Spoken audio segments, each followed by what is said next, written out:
talk about real solutions to real problems, real shit that impacts real people. And today, I want to talk about a subject that was suggested to me by my beloved Maya. And she said, talk about overcoming obstacles. And in this, I'm going to subtitle this overcoming analysis paralysis because these two are pretty related.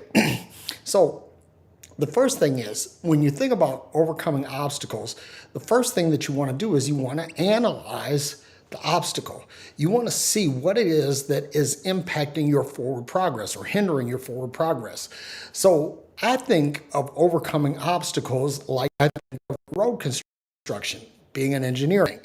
So the first thing that I think of is that if there is no obstacle, I'm able to create a straight line between point A and point B. The shortest distance between 2 points is a straight line. But in the event that there's something in the road that is impeding progress and it's too big to be moved, then the first thing that I want to do is I want to build a detour around it. I want to follow the contour of the terrain and make a way around it. Now, following the contour of the terrain is very important because when you're following the terrain, basically you're building a natural detour. In other words, you're not having to fortify anything, you're not having to break anything down, you're able to take advantage of the natural terrain.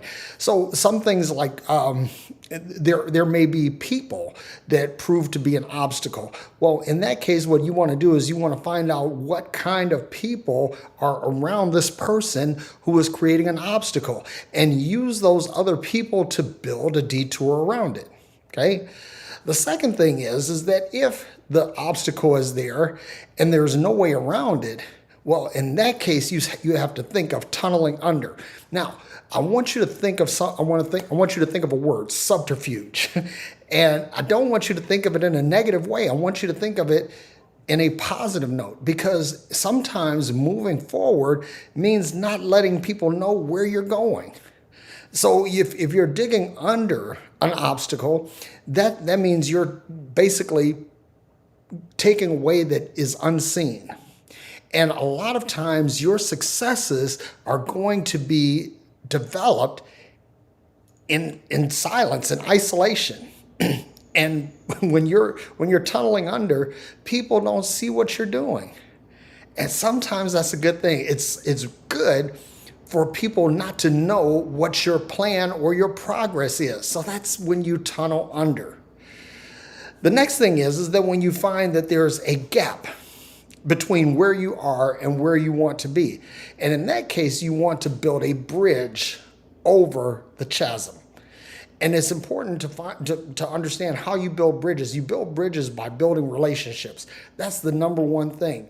So what you need to do is you need to find people who are partnering or willing to partner with your vision, willing to partner with what you're doing, willing to assist you, and use them as bridges. But understand that bridge building is a symbiotic relationship, because what you're doing is you're building a bridge across, but the other people that you're dealing with, they might be building a bridge in your direction. So what you're doing is you're synergistically working together to help achieve a common goal. Always remember that success is a team sport. You're only going to succeed when you partner with others.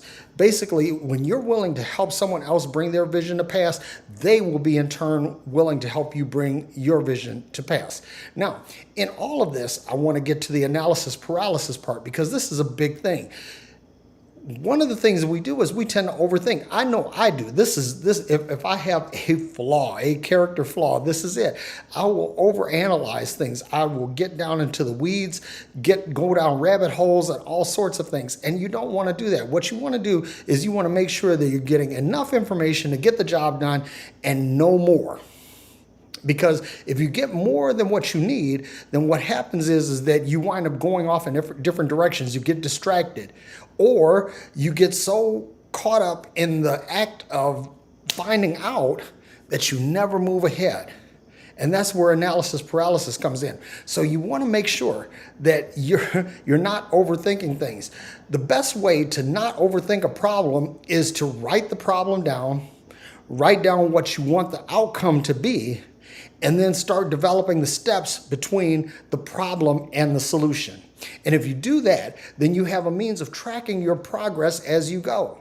Or you might want to get really sophisticated and make like a Gantt chart or a project timeline and follow that and track your milestones, see where you are.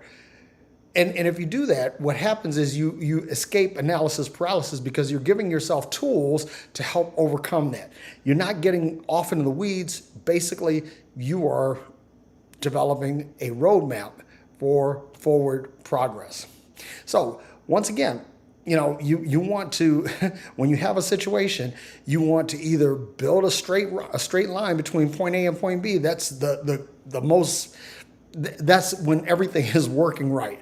But when you have an obstacle, sometimes you need to go around it, sometimes you need to go under it, and sometimes you need to go over it. Now, one thing that I want to say about that, because I was talking about going around and following the natural terrain, it's important to follow the natural terrain, because if you don't follow the natural terrain, what happens is you might build a road around your thing, your problem, that's not stable, that's not steady.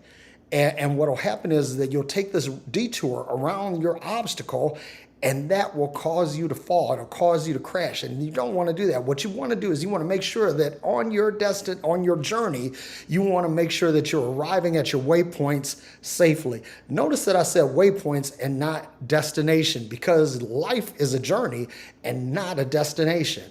So what you want to do is you want to make sure that you're at all times keeping forward progress in the forefront of your mind.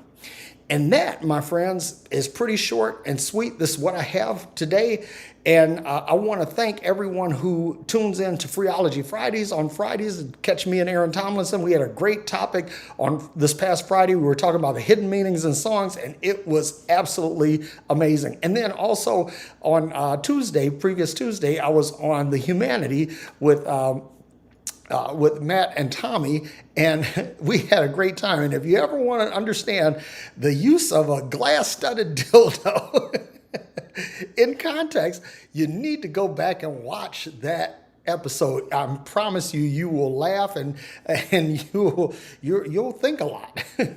So until the next time, I hope that you are happy, that you are well, and that you are filled with peace. And thank you for watching. Please share it, like it, subscribe, all of that good stuff. And I'll talk to you again next Sunday.